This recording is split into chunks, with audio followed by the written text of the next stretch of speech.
à tous les cancers, je vous souhaite une belle journée. Sur cette chaîne, en dehors de vos horoscopes mensuels, j'aborde de nombreux autres sujets et je vous invite à vous abonner si vous le souhaitez. N'hésitez pas non plus à liker les vidéos pour participer à l'évolution de cette chaîne. Également, pour me contacter, le lien est sous la vidéo. Alors abordons maintenant le mois de mai et voyons ce qu'il saura vous réserver.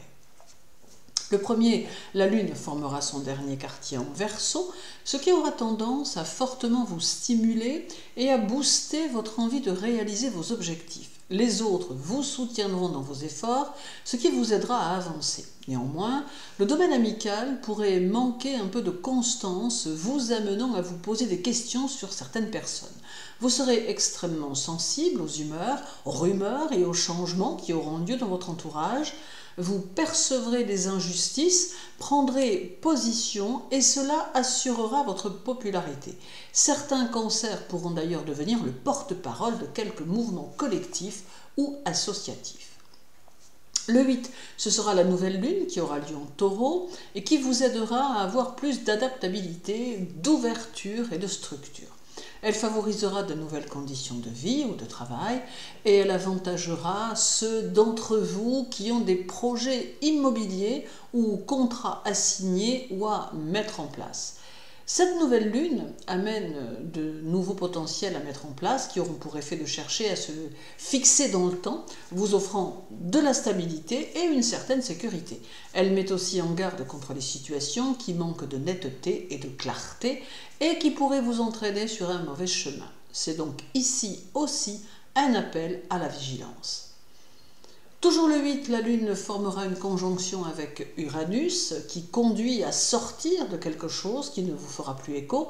Cela pourra être ressenti comme une libération, comme un réveil, tant cette libération sera positive ou tout du moins le deviendra à terme. Cette conjonction accentuera votre créativité et augmentera la production d'idées en tout genre que vous pourriez avoir. Également, il peut y avoir ici l'émergence d'un désir secret qui pourrait bien se réaliser, ou vous pourriez trouver les moyens de réaliser celui-ci d'une manière ou d'une autre. C'est aussi le signe d'une intuition importante qui saura vous guider tout au long du mois. Le mois de mai est d'une essence 5 en numérologie, mais combiné à l'année universelle 2024, qui est un 8, le mois de mai devient un mois 13, soit un mois 4. Alors c'est ici le signe d'une activité intense et d'une conscience professionnelle pointilleuse qui se doublera d'une ponctualité redoutable. Vous n'accorderez que peu de temps au bavardage des autres, préférant vous concentrer sur vos objectifs sans chercher plus loin. Votre besoin de sécurité passera par un besoin d'abord de stabilité, puis par une vie routinière qui vous assurera le succès. Toutefois, vous serez tout de même prêt à prendre quelques risques pour avancer si cela devenait nécessaire afin de donner de l'ampleur à vos activités. Cette combinaison numérologique permettra aussi à votre intelligence d'être prompte à l'analyse et aux questions pièges que vous pourrez soit poser, soit déjouer.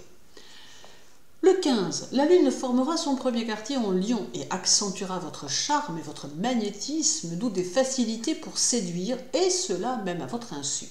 Les énergies que vous dégagerez seront très attractives pour les autres, d'où une évolution de votre vie sociale et une facilité pour les nouveaux contacts.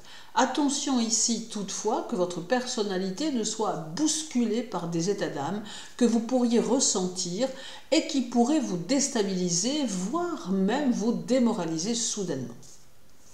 Le 23, ce sera la pleine lune en Sagittaire qui vous poussera au désir de voyage. Elle vous invite aussi à laisser parler votre cœur, vos sentiments et à exprimer vos ressentis à ceux qui vous entourent ou que vous côtoyez. C'est aussi une envie d'être dans l'étude qui peut se manifester, vous faisant vous orienter vers des connaissances nouvelles qui vous satisferont. C'est une pleine lune d'ouverture qui draine de l'optimisme, de la curiosité, de nouveaux désirs et qui favorise votre émancipation sociale. Alors il y aura encore le 30 avec le dernier quartier de la Lune en Poisson qui va réactiver vos émotions plus fortement, d'où l'intérêt de ne pas demeurer passif, et cela même si ce dernier quartier vous pousse à plus de nonchalance.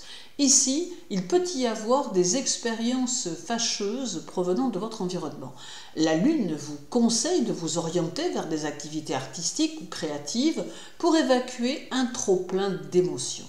Et terminons avec le 31, une conjonction de la Lune à Saturne qui peut aider à la création de quelque chose ou qui peut, à l'inverse, pour certains, défaire une situation qui pouvait être pesante.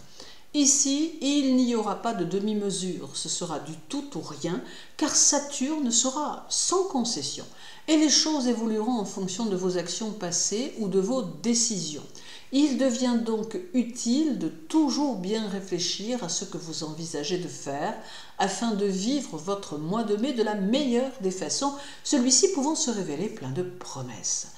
Je vous souhaite un beau mois de mai, réalisez-vous, prenez conscience de vos valeurs et prenez bien soin de vous. À très bientôt.